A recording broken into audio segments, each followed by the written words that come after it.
Okay, in this video we're going to set up checkpoints and enable our character to respawn with a certain amount of lives. After those lives deplete, we're going to kick ourselves back to our start screen where we can restart our game basically.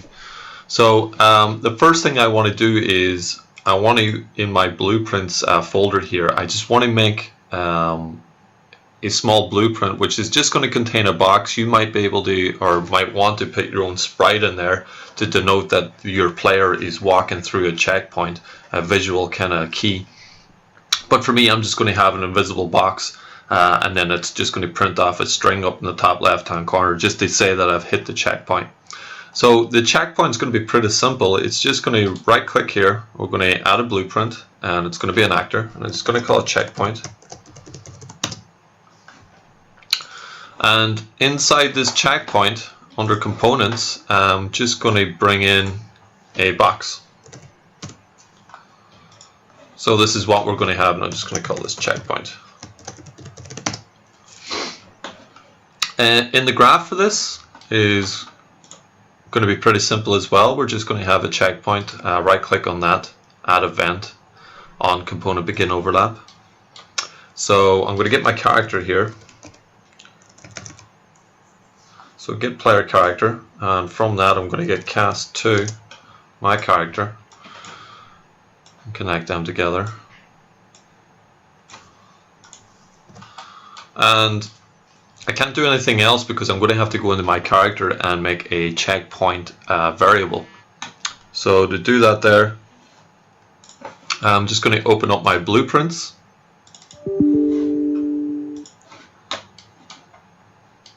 And I'm going to create a variable, and I'm going to call this checkpoint, and I'm going to make sure it's a transform type variable. Okay, so that's going to hold transformation information, and I'm going to make that public and just compile and save.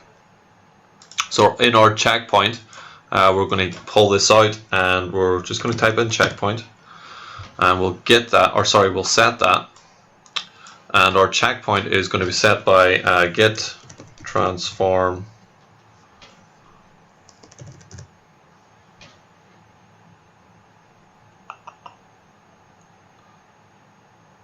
get actor transform. Okay, so that's the one that we want to use, and we're going to plug that into checkpoint. So basically, when our character walks over this, this variable checkpoint is going to be given the information of where this component is in our level, which is going to be handy because that's where we want to transform our character to when we die. So we're going to go into character, and from a previous lesson we have already set up our health deplete. So in this here, whenever we walk into the spikes, it's calling on this function, which is depleting our health by 5, setting our hurt animation, disabling the output, adding a force, and then it's setting it back to idle, which is out here. So it's just setting it back to idle. What we want to do is we want to find out that if our health is 0 or below, we want to branch off from this, and we don't want to just go to hurt, we want to go into a die state and either respawn if we have enough lives or go back to our start screen if we don't. So I'm going to type in branch here,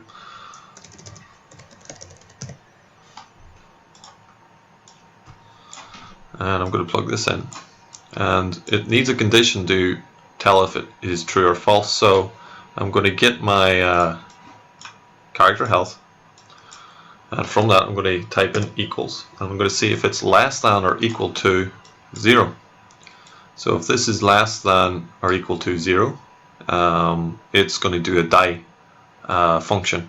If this is false, so if it's above 0, it's going to do our hurt animation. So that's in the health deplete function. I've just put this branch in now. We've nothing coming off the true yet because we haven't set up that custom event in our event graph. So I'm going to go back to our event graph, and I'm going to right click and just type in custom, and I'm going to go to custom event, and I'm just going to call this respawn. And then if I go back to my health deplete function from the true, I can just type in respawn. There we go.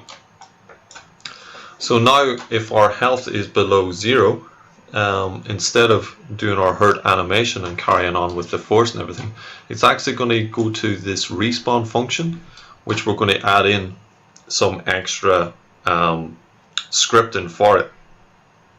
So the first thing that we want to do with this respawn scripting is we want to add in some lives. So I'm going to create a new variable over here, and I'm going to call this lives, and I'm going to make this an integer. So an integer is basically a whole number. So I'm not going to use a float because a float deals with decimals and integer deals with whole numbers. I'm going to first want to set this, and basically I'm going to set this after my event begin play. Now I have that when I'm adding my viewports, and I've also commented it so it sets its variable. So you see here I've got my set character health and set my max health. So I'm also going to set my lives here, and I'm going to set it to 3 lives. So I'm going to basically have 3 lives at the start of the game. So up here I'm also going to get a set lives.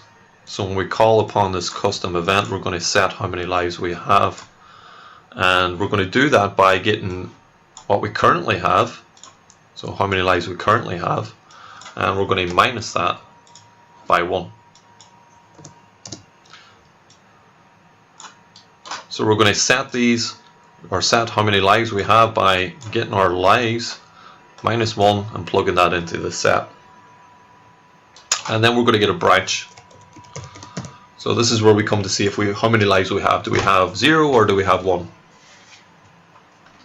So again, we're going to get lives. We're going to pull this out. We're going to type in equals. So we got that less than or equal to. So if it's less than or equal to 0, it's either going to do one thing or the other. So true or false. And the first thing that we're going to plug out from this is one of our anim states. So we still want to have it die. So even if you're respawning, you're dead. And if you've got no lives, you're going to be still dead as well. So we're going to get 2 of these. And I'm going to get my die animation and my die. And what I like to do after calling these states is just to update our animation on both of them.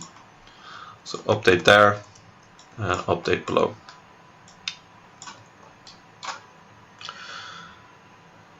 So I'm going to concentrate on our top one here, which is going to be, if this is true, 0 is true, we're going to call upon our HUD again, or start menu, so we can restart our level. So after we grab our animation, I'm going to disable our input.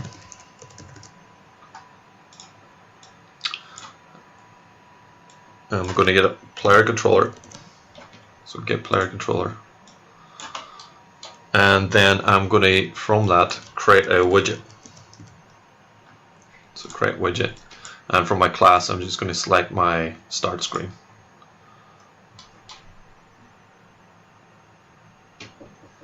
And own player, I'm going to type in get player controller. And with this widget, I'm going to add to viewport. So that's pretty straightforward. If we have no lives left, we're going to set our animation to die. We're going to update that animation. We're going to disable our input. We're going to put our start screen up there, and we're going to add it to our viewport.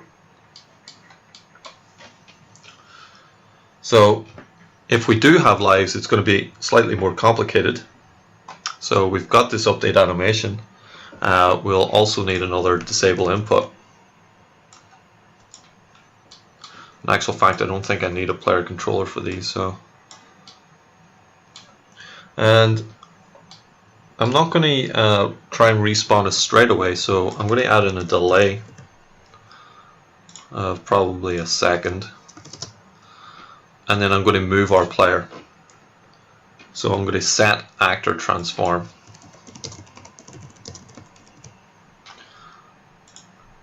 and it's asking for a new transform. You know, where's this information, where's this location come from? And remember, we're going to be setting that through our checkpoint box. So that's going to set where the player should respawn, basically, and that's going to be, that information is going to be contained in this checkpoint. So I'm going to get that and just plug it into our new transform. Then what I'm going to do is I'm just going to add another delay. So I want the player to have control exactly as they respawn. Maybe put that at 0.6. And I'm going to re-enable input.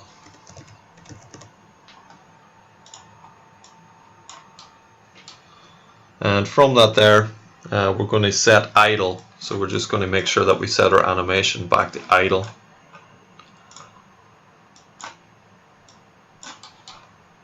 And always update that animation. And since that character has no health at that point, we want to make sure that we set our current health to something like, well, I'm going to set it to 10. You might want to put it to 100 to give them full health, but I'm going to set it to 10. The reason being is I can test it easier. It means I don't have to try and decrease my health multiple times. I only have to do it twice or something like that, so it's easier to test. So compile and save that, and I'll compile and save this here. Go into my game and I'm going to drop in my checkpoint. So I'll drop it in there and I'll just move it above.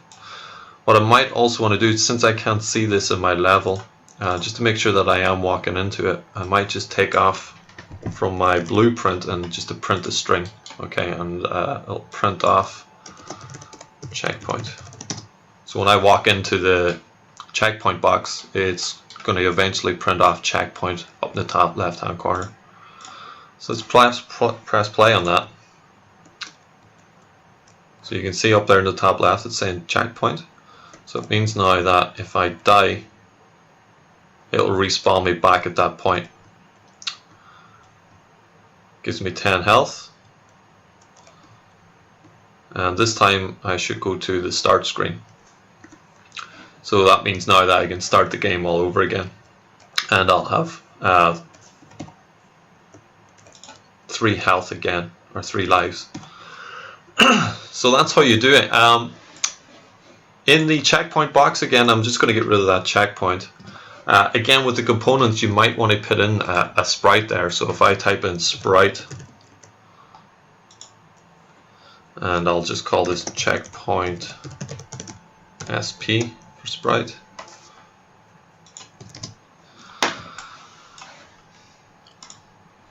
I can bring in a sprite. Don't have any here as yet, but maybe one of these run frames would do, just for now.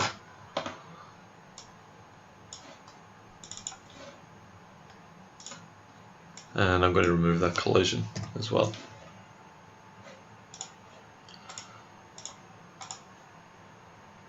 So there, if you had a proper sprite in, I don't have one, but it would show you exactly, you know, where that checkpoint is. So the player would know that he's walked through a checkpoint. You wouldn't have to have that print screen on there, or print string. Another thing is you might want to have multiple checkpoints in here. So really you should be destroying this actor after you've touched it. So finally I'm just going to destroy this actor. So it means once I walk into it, set that checkpoint, I won't be able to set it again. So if I go to my blueprints there, I'm just going to add in another one just at the end. So if I compile, save and press play, so I'll hit this checkpoint here first. If I die, I'll spawn there, and if I hit this one, I'll die and I'll spawn there. And you'll notice I'll not be able to come over and hit this one again because that checkpoint will no longer be there, it's been destroyed.